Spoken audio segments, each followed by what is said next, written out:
Good morning, Ajahn. Good morning, Bhantes. May I introduce, we have Ajahn Visuddho here, in the middle here, who just arrived Friday, actually, 2 days ago.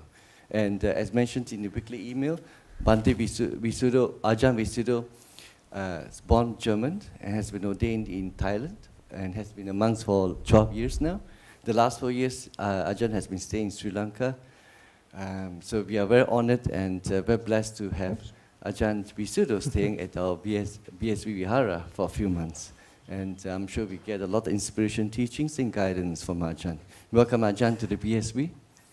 And right in front here on the, on the right, on the left of the Buddha Rupa is Bhante Bodhidhaja, who is known to the BSV, and Bodhidhaja has been staying at the Newbury, and Bhante Bodhidhaja has come from Bodhinyana Monastery from Western Australia. And on my right here is Bhante Chunda, also from Bodhinyana, has been staying at the Newbury. Bodhidhaja and Bhante Chunda are here at the Newbury to help us to build the monastery at Newbury. We are certainly very blessed and lucky to have them, together with the other monks, Bhante Mudito, as well as a few others, helping the BSV to build up the monastery. Thank you, Bhantes. That's right. Thank you, Adrian. Yeah. Sorry. Please. Announcements. Yes, please, announcements. Just a reminder to all you wonderful people who helped with the Dana roster over January, there's now opportunities.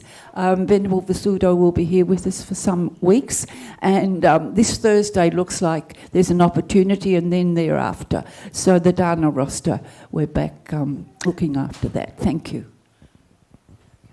Thank you. Thank you, Adrian, for the introduction. Yeah, I'm usually actually just coming for a very short time, usually for 3 months. So Venerable Chunda has been coming over the last 4 years for a very, very long time. And also Venerable Mudito, who was here last week. He's now the project manager for the new buildings that are coming up. So it's wonderful that they're doing all that work. So I'm just coming to chip in and help a little bit with the teachings here and there, so they don't have to come down too much and can concentrate on what needs to be done at Newbury Monastery. Okay, good. So I guess we'll be starting with the chanting, is that right? Yep, doing the precepts. Okay. Namo tassa bhagavato arahato samma sambuddhassa. Namo tassa bhagavato arahato samma sambuddhassa. Namo tassa bhagavato arahato samma sambuddhassa. Buddham saranam gacchami. Dhammam saranam gacchami. Sangham saranam gacchami. Dutiyampi buddham saranam gacchami. Dutiyampi dhammam saranam gacchami. Dutiyampi sangham saranam gacchami. Tatyampi buddham saranam gacchami. Tatyampi dhammam saranam gacchami. Tatyampi sangham saranam gacchami. Tisarana kamana nititang. Okay, and then we do the precepts. Can we switch? Can we switch the screen? No problem. Very good. There go the 5 precepts. Panatipata veramani sikhapadam samadhiyami.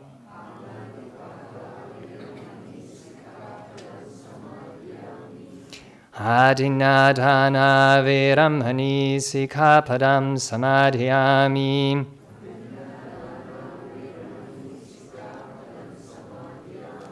Kamesu Michachara Veramani Sikkhapadam Samadhiyami.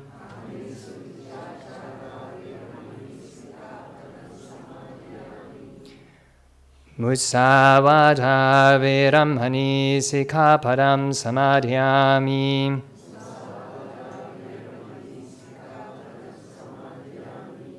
Suramereyamacha Pamadatana Veramani Sikkhapadam Samadhiyami.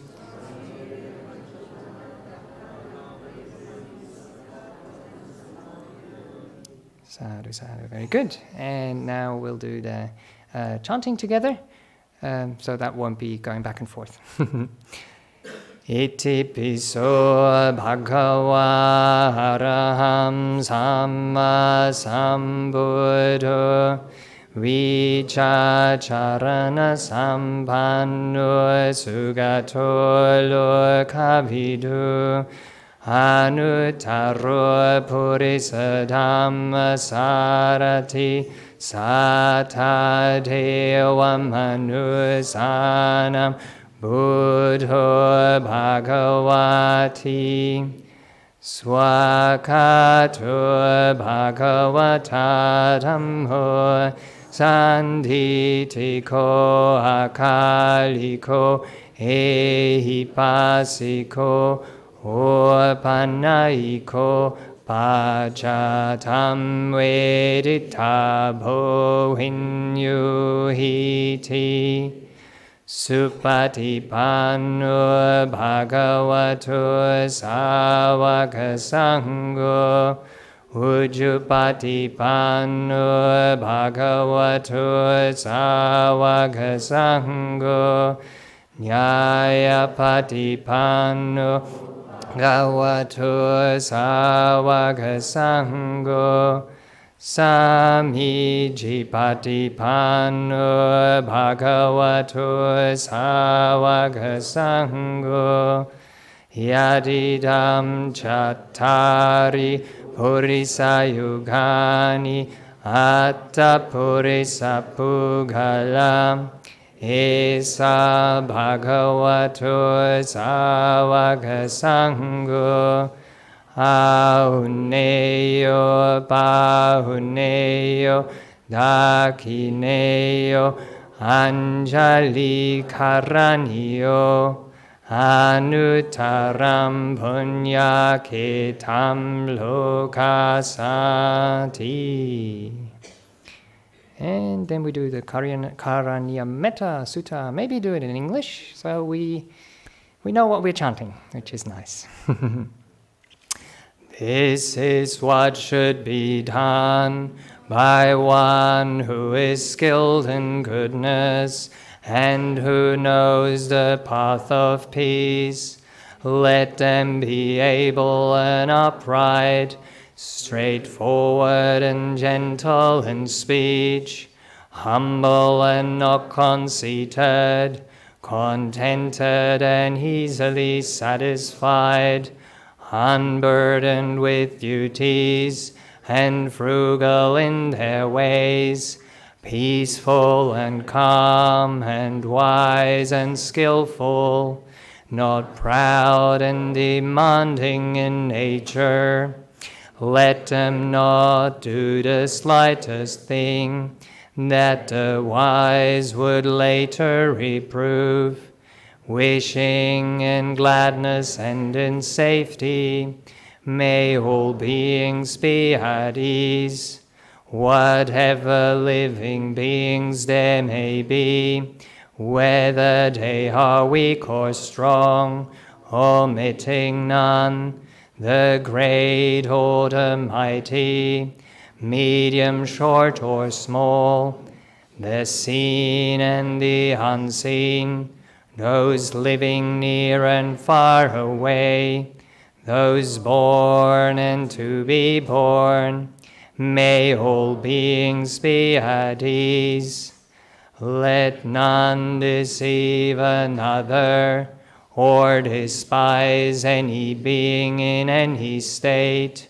Let none through anger or ill will wish harm upon another, even as a mother protects with her life her child, her only child, so with a boundless heart should one cherish all living beings, radiating kindness over the entire world, spreading upwards to the skies and downwards to the depth, outwards and unbounded, free from hatred and ill will, whether standing or walking, seated or lying down, free from drowsiness.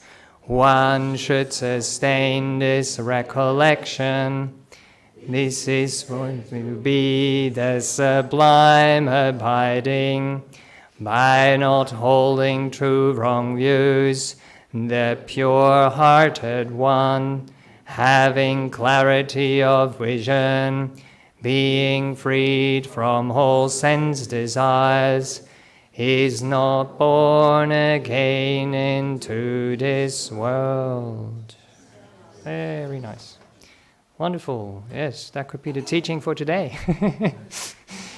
But today we're going to, have a look at the more kind of messy mind states and how to deal with those.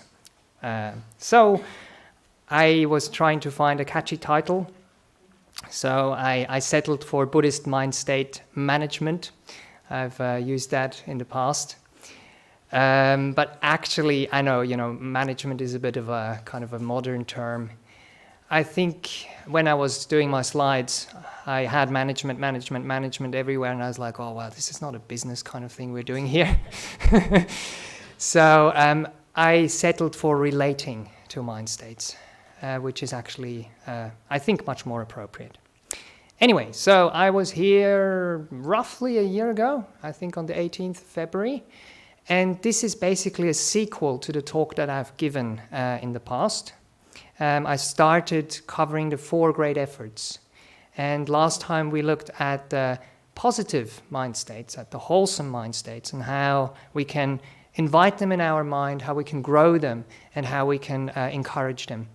And that is really the groundwork that needs to be done. And I also feel it's much more worthwhile to focus on the positive mind states, because they will very, very naturally make sure that the unwholesome ones are avoided. So I do encourage you to have a look at that talk. It's called Virtuous Cycle, Vicious Cycle on YouTube. So you kind of have the groundwork. So now we are more looking at patching up a problem that has arisen already, or making sure we don't fall into it. So that means we learn how to let be, and we learn how to let go. So that will be the topic of today. I will be spending quite a bit of time defining the problem. So please bear with me there, because this requires quite a lot of wisdom, and wisdom can't be developed that easily. So we have to have an understanding of what we're dealing with, because we can't let go of things we don't understand that they're even there. So, and I'm basically also just following what the Buddha has been doing in his teachings. He usually defines the problem and then gives you the solution. So, what are unwholesome habits? I've taken quite a few things from the suttas here. I'll be just also saying where they're from, because sometimes they take these talks and just put the audios on the kind of, pot bean or whatever it's called over in Western Australia, so people have access to that. So this is from Majjhima Nikaya 78, from the Samanamandika Sutta. And it goes as follows. Number 1, these are unwholesome habits. Number 2, unwholesome habits originate from this. Number 3, unwholesome habits cease without remainder here. And number 4, one practicing in this way is practicing the way to the cessation of unwholesome habits. If you look at that, do you recognize some kind of pattern that is familiar? Hopefully? No? Yes, correct, yes. So the Buddha often uses this kind of framework, not just for the Four Noble Truths. So for the Four Noble Truths, of course, we first define what suffering is, then we find the origin of suffering, then we find how we can let go, how we can make sure that it ceases without remainder, and then we have the Eightfold Path, which is leading to the cessation of suffering. So he's using the same framework here to talk about unwholesome habits. So what are unwholesome habits? They are unwholesome bodily actions, unwholesome verbal actions, and bad livelihood. So these are called unwholesome habits. You might notice that in Buddhism we have the three doors that we talk about. We have the bodily actions, we have the verbal actions, and we also have the mental actions. You might be wondering, ooh, where's the mind here? And instead we have bad livelihood there. This is basically what flows out into the world. The mind is kind of inside, and very often, or actually always, it goes through the mind door first, and then flows out through the doors, the other two doors. So that's where the unwholesome habits exhibit themselves. And what do these unwholesome habits originate from? Now we're coming to the mind. Their origin is stated. They should be said to originate from mind. What mind? Though mind is multiple, varied, and of different aspects, there is mind affected by lust, by hate, and by delusion. Unwholesome habits originate from this. So you might be also recognizing here, we're talking about the unwholesome roots here. You might be used to the word greed, hatred, and delusion. The word used in Pali here is actually raga. But they're very, very similar. Lust and also greed have a very similar kind of way of showing themselves. Number 3, and where do these unwholesome habits cease without remainder? That's what we're really interested in to learn today. Their cessation is stated. Here a bhikkhu, or anyone else, abandons bodily misconduct and develops good bodily conduct. He abandons verbal misconduct and develops good verbal conduct. He abandons mental misconduct and develops good mental conduct. He abandons wrong livelihood and gains a living by right livelihood. It is here that all unwholesome habits cease without remainder.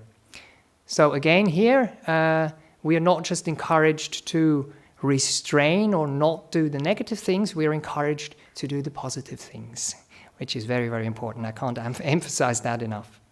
And now, how do we get there? And how practicing does he practice the way to the cessation of unwholesome habits? Here a bhikkhu awakens zeal for the non-arising of unarisen evil unwholesome states, the abandonment of arisen evil unwholesome states, the arising of unarisen wholesome states, and the continuance, non-disappearance, strengthening, increase, and fulfillment by development of arisen wholesome states. So for the people who've heard my last talk, they will be recognizing here that are the 4 great efforts. So we've already talked about number 3 and number 4. Today we'll be focusing on number 1 and 2. So one practicing that way leads to the cessation of the unwholesome habits. Right, what are the 4 great efforts? So the first one is avoiding, guarding, restraining. We have lots of fires here in Victoria, so fires are dangerous, so we keep away. As I said last year, when the fire rating is very high, we evacuate from our monastery, even though the fire is not there yet. Or we had a snake visiting recently. It was a very tiny baby snake. It was on the doorstep when I opened the door. Venerable Chunda actually told me. I was very grateful, because I might have not seen it. And even though they're cute, and I was kind of tempted, to take a picture and tell the others about it, we know they're dangerous. And if we are aware that mind states, unwholesome mind states, are dangerous, please avoid them. Don't even go there. One of my monks who is training with me, he learned some kind of martial art, and he was very pleased when he went to the first lecture. They told him, the first thing you have to learn is don't be there. So you never have to use your martial arts. Try to not get into trouble. Oh, I went the wrong way. Ooh. Oh. Technical problem. We're all wired up here with different things. Yes, there we are. Thank you, I'll try again. Yes, there we go. So, the second one. So you see the wall there? That would be the problem or the unwholesome states. And so we try to overcome them. So we try to find a way below or around or above or whatever. But we're not just overcoming those obstacles, we are also abandoning them. So that's the other step. But this, for me, is the most difficult one. So you really need a lot of understanding and wisdom to be able to do so. And then the other ones that we've already discussed, that is the development and the cultivation. So you invite the friends to your home. And when you have your friends there and you feed them and you look after them, then those unwholesome mind states, they won't even arise because you have friends in your house. And the last one is the maintenance and the preservance of the good states that have already arisen. That's something we often forget. And the simile I use there is for you guys who might have some teenagers at home. You know how hard it is to tell them to clean up their rooms, and you have to keep telling them. And the easiest one is if they've done it once, really praise them, encourage them, and make sure that they maintain it. Because the maintenance is much, much easier than actually bringing those states up in the first instance. Wonderful. So I've looked at this with the teens last year as well, and to kind of remember these, we've came up with a catchphrase. So the first one is let it be, the second one is let it go, and then we have let it grow, and let it shine, and let it show. A wonderful simile that I've kind of adapted for this is the simile of the bus terminal. So imagine you have an afternoon off work or an afternoon free, it's a weekend or whatever. So you go to the bus terminal to have a bit of an adventure. When you come to the bus terminal, there is different buses that come past. And the buses, they will tell you usually at the sign at the top where they're going. So if there is a bus that arrives and it says at the top, misery, are you going to go on, are you going to jump on that bus? Hopefully not. So that is the let it be. But as I said, we have to have wisdom, and it has to be written on the bus. If it says on the bus something like something beautiful, I don't know if it says happiness, stillness, or peace, then you will, of course, jump on that bus straight away, hopefully, and ride on it. But of course, this simile is kind of quite simplistic there. The mind states are often a bit more complicated. So what happens, sometimes you don't read the sign on the bus, or it doesn't tell you very clearly where it is going. You sometimes have different stops on the buses and trams here, so you don't just have the terminal station. So it might tell you relaxation, or it might tell you, I don't know, enjoyment or something. But if we compare it with, say, drinking alcohol or taking certain substances, they might give us a certain boost and might make us feel kind of comfortable for a little while, but then the terminal station of that bus is a hangover. So sometimes we get on that bus because there is free booze or whatever, I don't know, or something which attracts us, and we just realize when you're actually on the bus that we're on the wrong bus. And the bus is driving somewhere on the highway or whatever. So we have to make sure that we push that button so that it will slow down on some stage, and when it has slowed down, that we can get off that bus as soon as possible, and then hopefully walk back to where we came from, or get a wholesome states bus into the opposite direction. Now, when there is a wholesome states bus, please catch it as soon as possible, get on it, and then also stay on it. Sometimes it's the other way around. In wholesome buses, there is a bit of something that has to be given that doesn't look that nice. So there might be some commitment you need, which is a bit of work and maybe not that pleasant. But the terminal station will be contentment, will be peace. So I encourage you to stay on those buses as long as possible and to get a ride to the terminal station of those buses. Okay, so often the mind state... First, I have some unwholesome mind states, so we know the culprits there. I'll be also reading them out, so it's on the audio there. For example, hostile, depressed, self-centered, angry, greedy, lustful, proud, jealous, untruthful, obsessed, stingy, demanding, restless, competitive, resentful, lazy, and sad. I'm sure there are many, many more, but just kind of to get you started on this a little bit. And some of those mind states, as I was describing before, it's not that straightforward. They are either tricky or they are sticky mind states. And there is wonderful stories in the suttas that I also wanted to share with you to define them a little bit more in the beginning here. So Majjhima Nikaya 45 goes like this. Bhikkhus, suppose that in the last month of the hot season, a Maluva creeper pot burst open and a Maluva creeper seed fell at the foot of a sal tree. There it is. Then, being moistened by rain from a rain-bearing cloud, the seed in due course sprouted, and the Maluva creeper's tender, soft, downy tendril wound itself around that sal tree. So the Buddha has other suttas. Oops. What shall I say? Okay, please, yeah. You take it away. Cheers.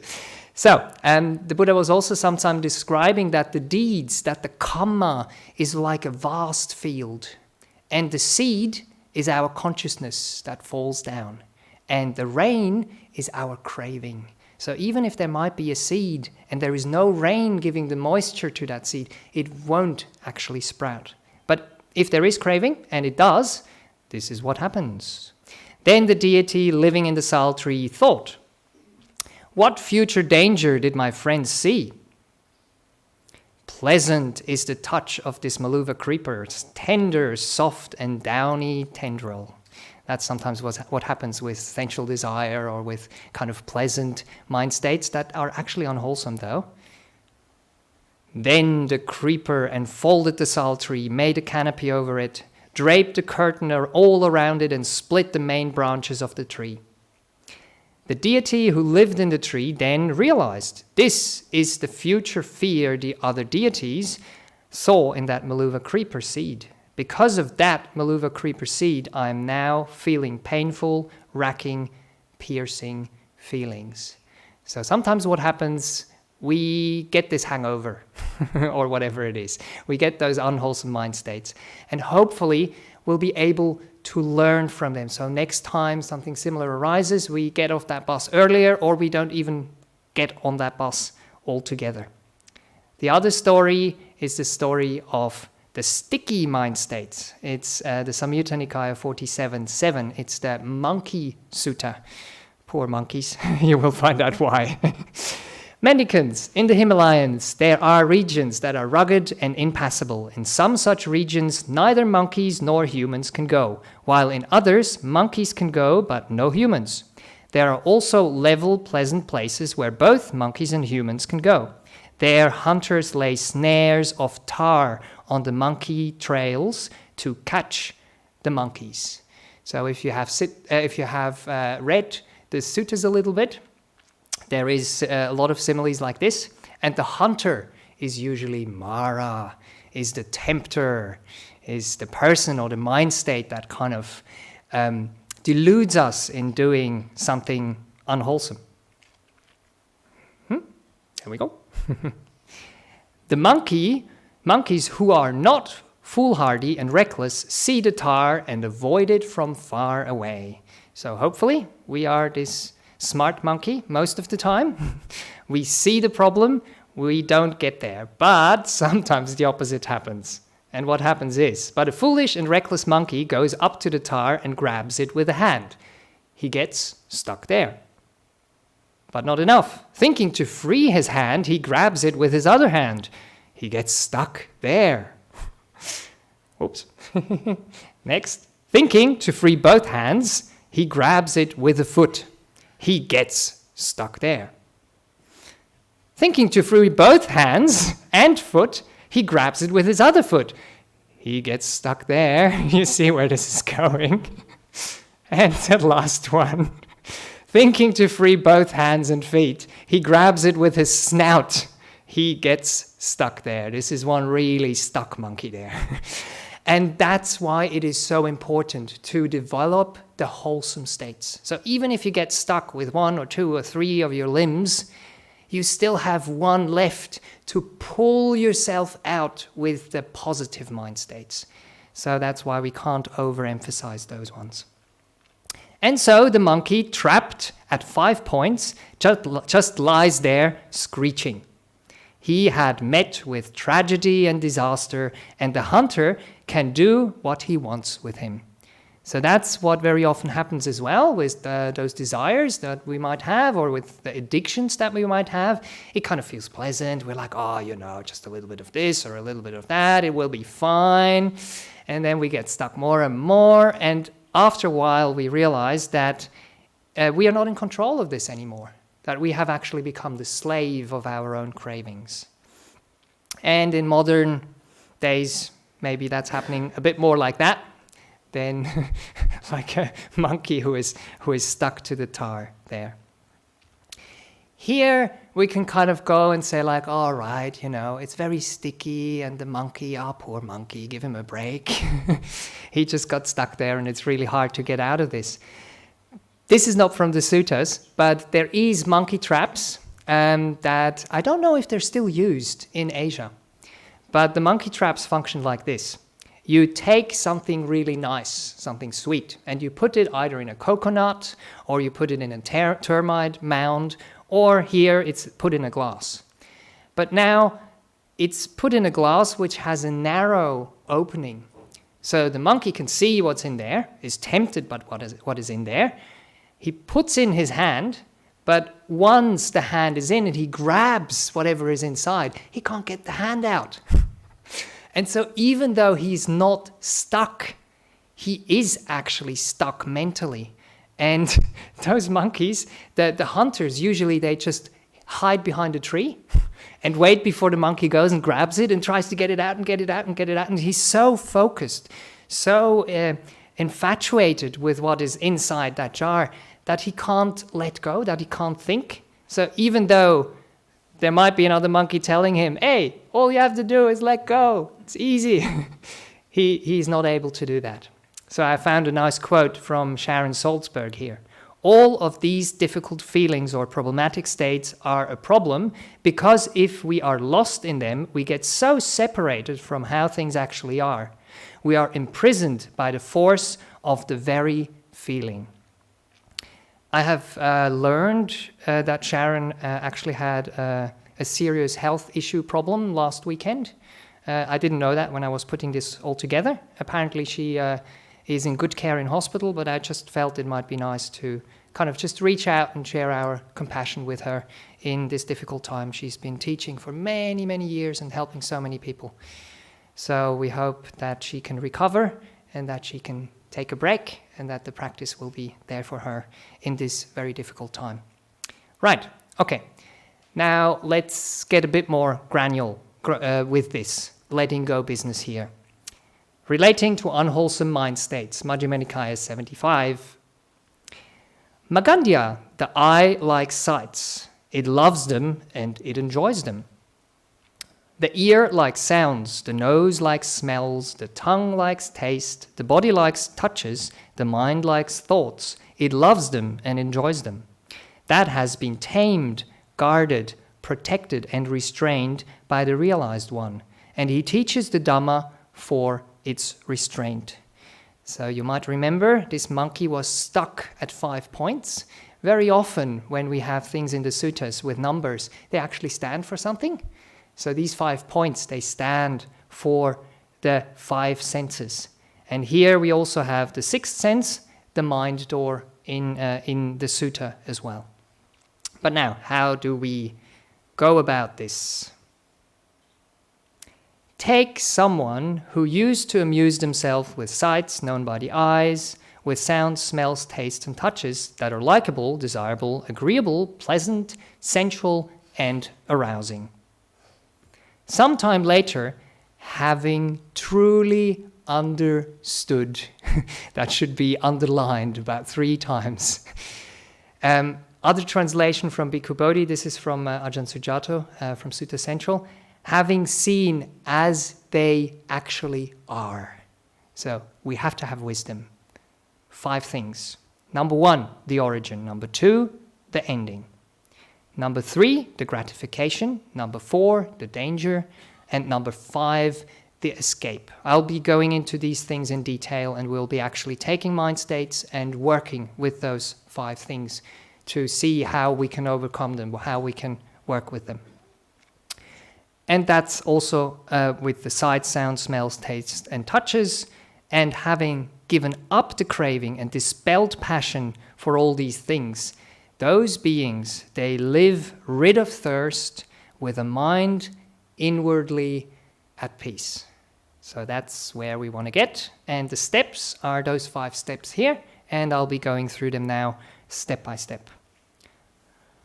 Relating to unwholesome mind states. So, samudaya is the origin, and the ending is the atangama in Pali. So what is the origin? The origin basically means it is the beginning, but it's also the source.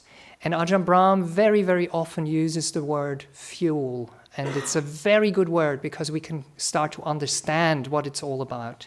So the fuel and the priming. So these things come together and they create those unwholesome mind states. So we have to understand where they're coming from, to understand what the fuel is. So that's one side of the story. The other side of the story is the fading, the disappearance, and the complete destruction. So we have to understand how we can calm those states down, how we can make sure we don't feed them, and then eventually, how the picture shows there, that we can burst that bubble. If we have wisdom, then we can burst it very quickly. If we don't have wisdom, we need a few more steps to develop that wisdom, that calm and that wisdom to do that. So, we have a few questions we can ask ourselves. So this is the fuel, this is the fire, this is the origin here. So we can ask ourselves, how are unwholesome mind states created? What actually fuels them? What feeds them? And what triggers them? And then we get the fire brigade in to fight the fires. And the question there is, what diminishes those the mind states? What makes them fade away? And what makes them also actually vanish and disappear altogether, that they won't arise anymore in the future? Let's look at this a bit more in detail. The fueling process. The people who were here for the Peaceful Meditation Day yesterday, they will remember this. So psychologists have this wonderful kind of concept of priming, trigger, and then overreaction. So what very often happens is we get exposed to certain things, and the stress levels, they start to load, like on the picture here. This lady's stress level, they're loading, and piling up.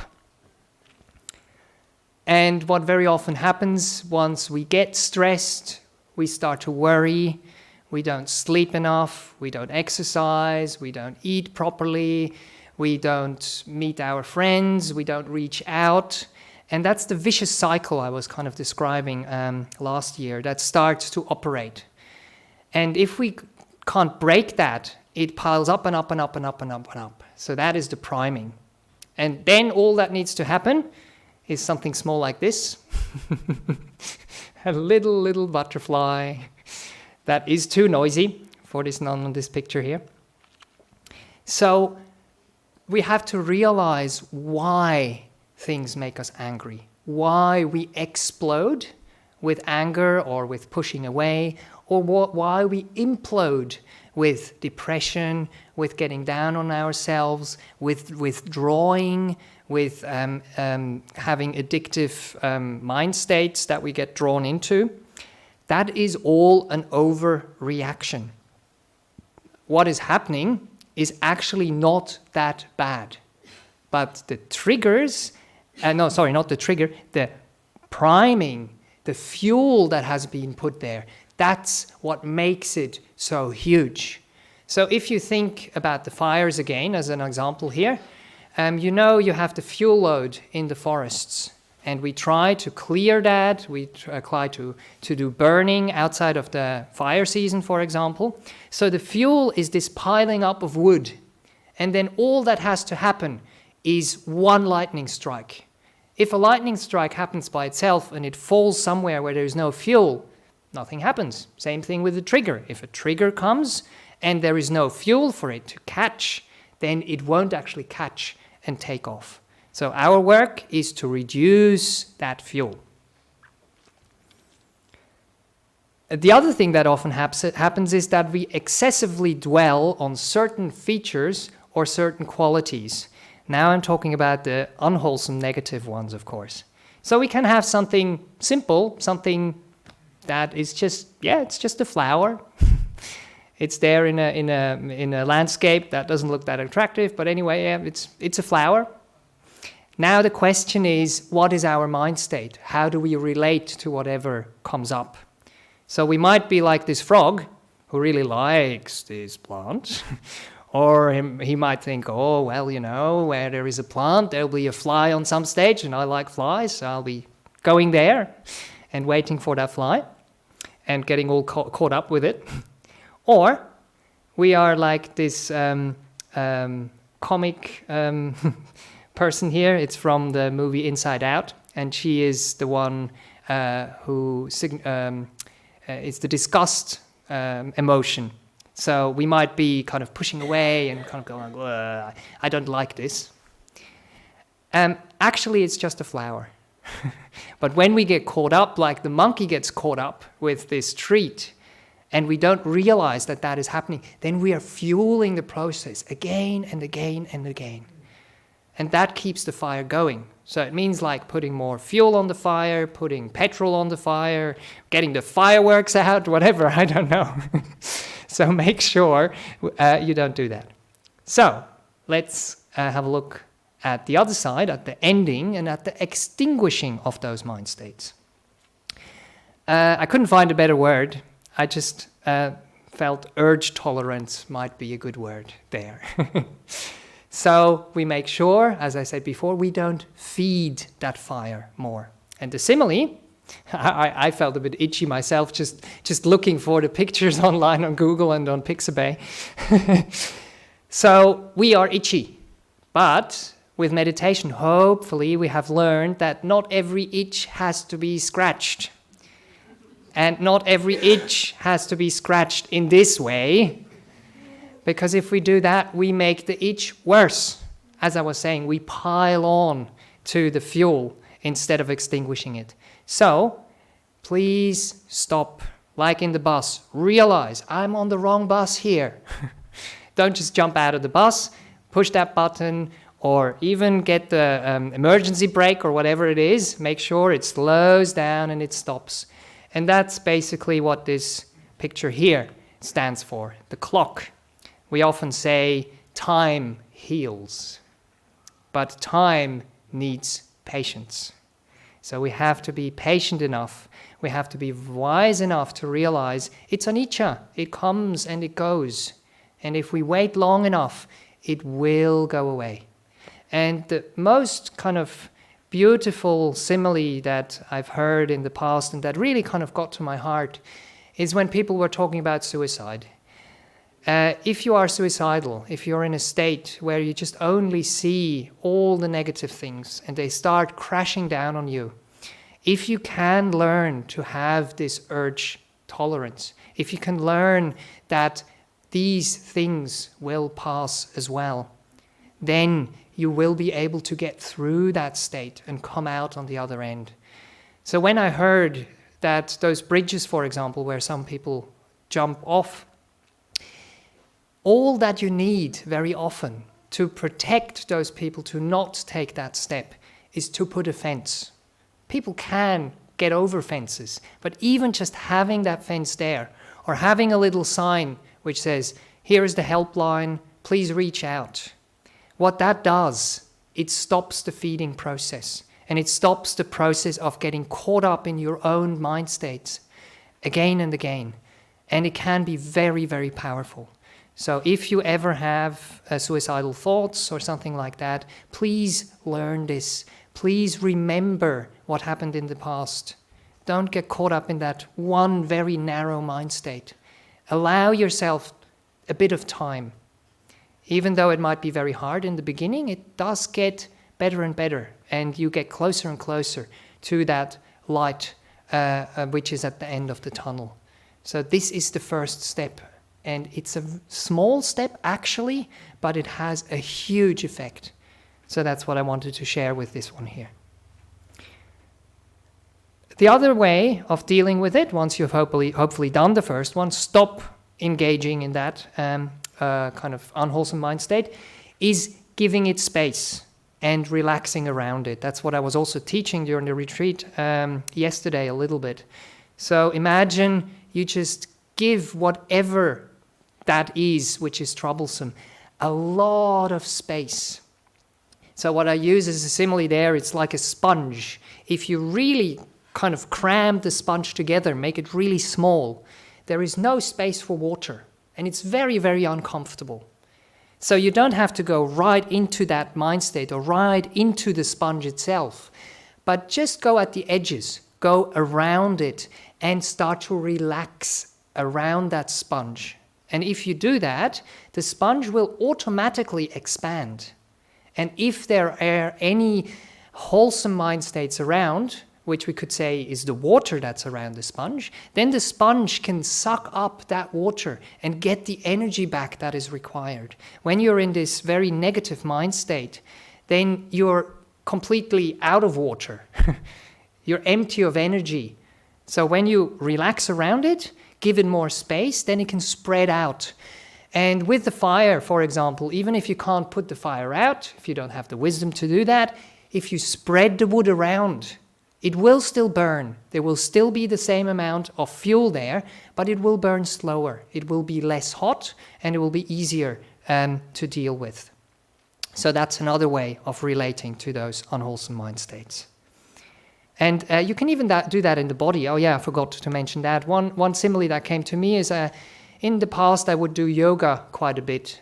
And when I started to do yoga together with meditation, I realized something very interesting. Yoga is sometimes uncomfortable because you're kind of stretching. And what very often happens, on top of that stretching, we add our own kind of tension around that spot that we are stretching.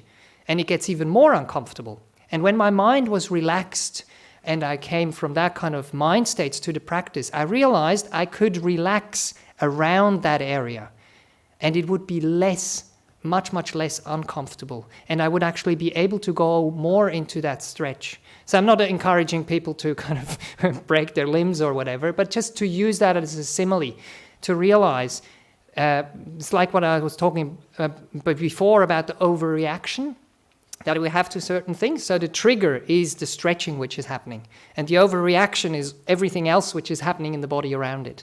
So on a physical level, we can learn that too. And when we learn it, then we can take it across to the mental states.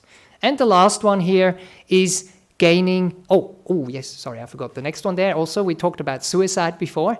So once you have that urge tolerance and you give yourself a little bit of time, once you start relaxing around something, the secret ingredient there is the kindness. the kindness and the compassion that you have towards yourself or towards the situation. And that's what will loosen up the whole situation as well. Right, and the third thing we can do here is gaining perspective, which means stepping back a little bit and widening the lens. So, depending on where you are in this picture, you will just be right under the flower, which is actually really small in the distance there somewhere. But if you're right under the flower and you're just seeing that big, huge flower above yourself, and that's like with addictions. When I spoke to people who, for example, have a smoking habit and they want to get rid of that, or they want to understand it and let go of it, they were telling me how their whole life was evolving around getting cigarettes, smoking cigarettes. So that's what happens. Our whole mind state gets so kind of drawn into one thing that all we can see is how I'm going to get the substance, when I'm going to get it, when I'm going to use it the next time. Another simile, when I was a teacher that someone gave us who was working with those people, it's like with a piano. You can play 2 keys of that piano, and you just keep on playing those 2 keys again and again and again and again. That's what happens with addiction. That's what happens when we're drawn into something. Instead of stepping back, getting perspective, and realizing I have a whole piano to play with. And when I spoke to that one person and told him, just try to reflect about it this way. Do you want to be free? Do you want to be controlled by this mind state, by this habit? Or do you want to have the choice to at least do it less? So that's what kind of happens with this stepping back and gaining perspective. And again, with people who struggle with suicide, there was another wonderful story. There was a man or a lady, I can't remember, who were at a bridge or somewhere. And once they had enough time to look around, they actually saw a person passing in a car and just smiling at them or waving at them. And that's what kind of gave them perspective again. So very often, as I said before, it's tiny little things that can have this big effect, but we have to create the conditions so that that can actually happen. So that's the 3 things there.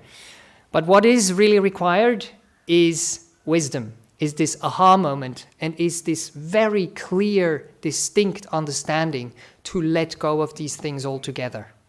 They will re-arise in the future. You will get caught up again. That's okay. That's just the human condition. That's what happens. But if we can develop more wisdom, more understanding, then we can get out of these states when they do arise. And that's the next 3 steps. Oh, hang on. Oh yeah, I have another sutta there. Okay. Relating to unwholesome mind states from Anguttara Nikaya 303. Yes, that's the next 3 steps explained by the Buddha. Because it occurred to me, the pleasure and joy that arises in dependence on the world, this is the gratification in the world. That the world is impermanent, suffering, and subject to change, this is the danger in the world. The removal and abandonment of desire and lust for the world, this is the escape from the world. So that's the next 3 points I want to have a look into.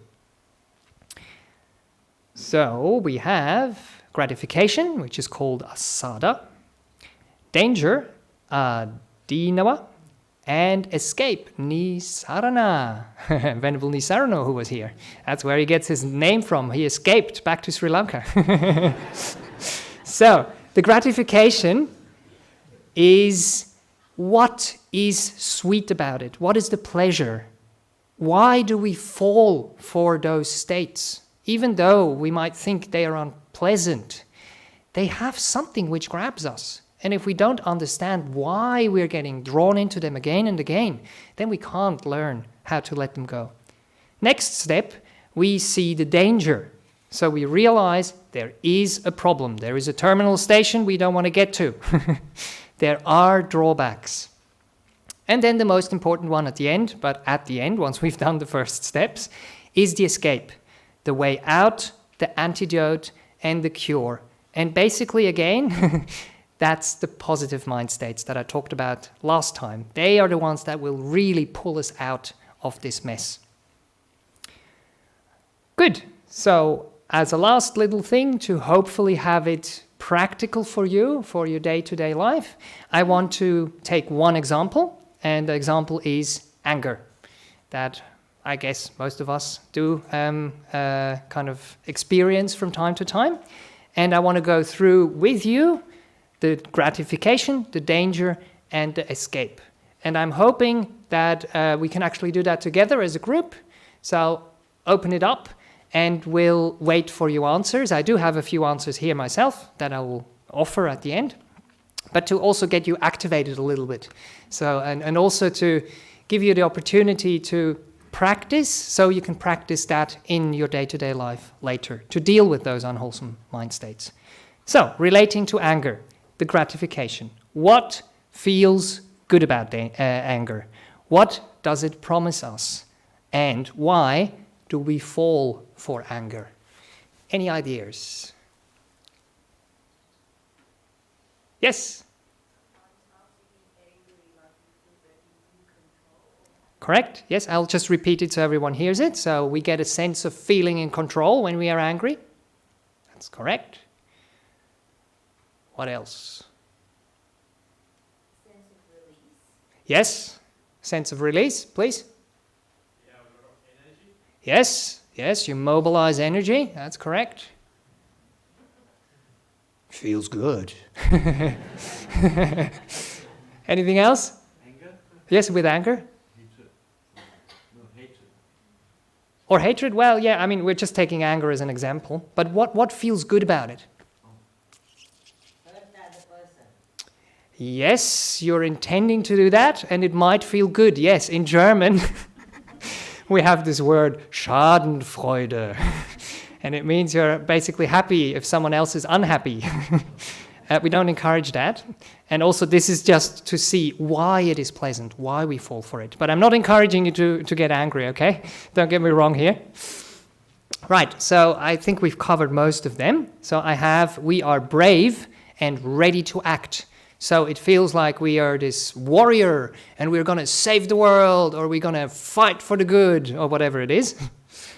We are very focused and we're very goal-oriented. So what happens, we have a very narrow mind state and it really narrows down on this bloody one person or situation that has done everything wrong or whatever.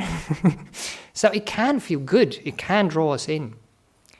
We feel right and justified to act and to get really heated up about this. That's the righteous kind of anger that arises. We feel in control, yes, we feel powerful, and we feel superior. We look for someone, or we look for something to blame. So we are projecting this energy outwards instead of dealing with what is happening inside and what is unpleasant. We focus it outside. And anger distracts us from the pain which is actually happening. All the unwholesome mind states come with pain. But we've become very skilled to cover that pain up and not see it. Okay, wonderful. So now we know why we might be getting angry. What is the danger in this mind state? What feels bad about it? Where does the problem lie? And what are the drawbacks with anger? Any ideas, please? You feel tired after. Yes? You feel tired? Next one? Yes, it's difficult for relationships. It can ruin relationships, yes. Anything else? Yes, there will be regret because we do things we wouldn't really want to do. Oh, the Dhamma school is finished, okay. Bye-bye, see you later. Your health. The health can decline, yes. Yes, you get high blood pressure, that's good. Health is, by the way, always quite a good thing to mention. When you talk to people about their health, they're often very, very motivated to do certain things. So even if a food is really nice, get this fatty whatever it is with lots of salt and lots of this and that, and then you get studies that come out and say, oh, this is very bad. This is carcinogenic for you. And a lot of people, because they're concerned about their health, they will actually drop that bad habit and develop another habit and start eating more healthier food. Some people still won't, yes, but often it's an incentive. Okay, so let's see what I have put together in the past there. People get hurt, we had that, yes. We act without thinking and regret it later, yes. We tend to lose our friends. And it is hard to have close relationships. If you are very explosive, you will see that the people around you start walking on eggshells, and they won't really be vulnerable, they won't really open up to you, or they won't really tell you things that they might think might make them angry. So it can be detrimental for your relationships, as was mentioned before. The pain does not disappear. We actually just get distracted from the pain, and it does fester. And also anger, like all the other mind states, they start to become a habit. And we can get into a kind of vicious cycle there, which is very unhealthy and very unhelpful. Good. And number 3, how do we escape? So how can we get away, overcome, and abandon anger? What is the antidote or the cure to anger? Any ideas there? Gratitude. Yes, gratitude. That's nice. Yep. Loving kindness. Yes, the classical one, metta, loving kindness. Anything else? Yes, seeing the big picture. Good, yep, let's see. So, as I was describing before, taking a deep breath, getting distance from the situation or the thought pattern, we talked about that before, how that can happen. Then feeling and soothing the hurt, that was the kindness I was talking about. Really going inward instead of projecting outward, seeing what hurt me. What is the problem there? Can I be kind with myself? And can I speak up?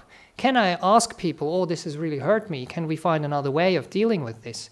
But not with anger, but in a way that just works for the other person as well. Because when we attack another person, they'll go into the defensive, and it will be very, very hard to get them to do things. If we're kind and just show them how we're feeling and try to find a way that we both get along, it can be much more helpful. And we care, we understand, and we forgive.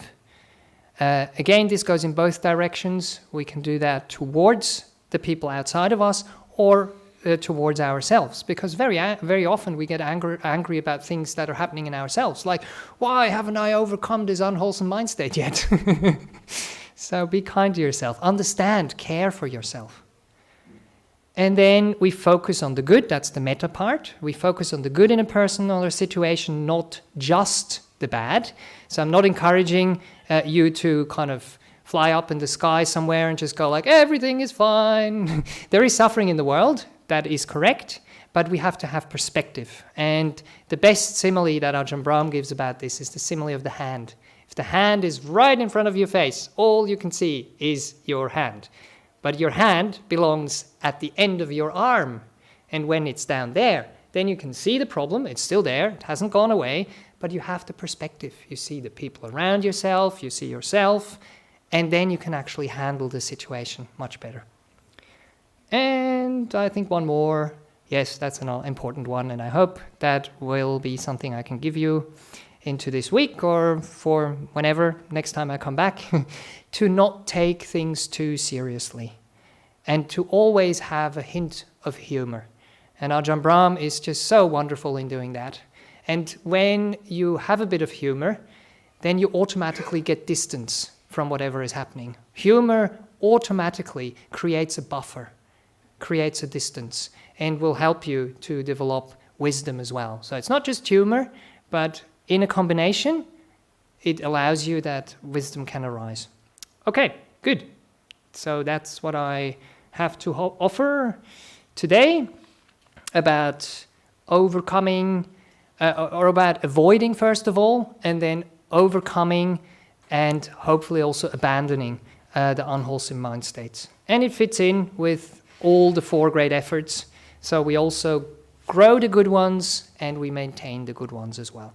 Good, I think now there will be time for questions, if there are any questions from the floor or online or both. Or yes, please, if you need to go, feel free to go. If you have a question, ask a question. If you want to ask a question after we finished here, if you don't want to ask in front of everybody, we will have time until 11, so please feel free to come up and ask it then. If anyone has a question, they can put up their hand. We have a microphone. Or information overload already. Just check online. Sure.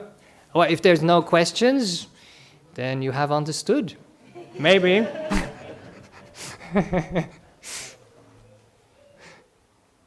No, we've got nothing from online. Nothing online. Lots of comments, but no.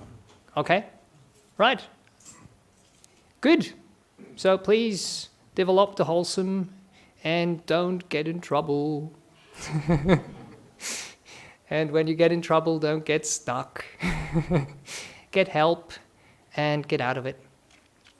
Not in terms of get over it kind of attitude, as I was describing, lots of kindness, put the right conditions in place. Yeah. Okay, wonderful. So, bye-bye. See you at lunch if you come for lunch.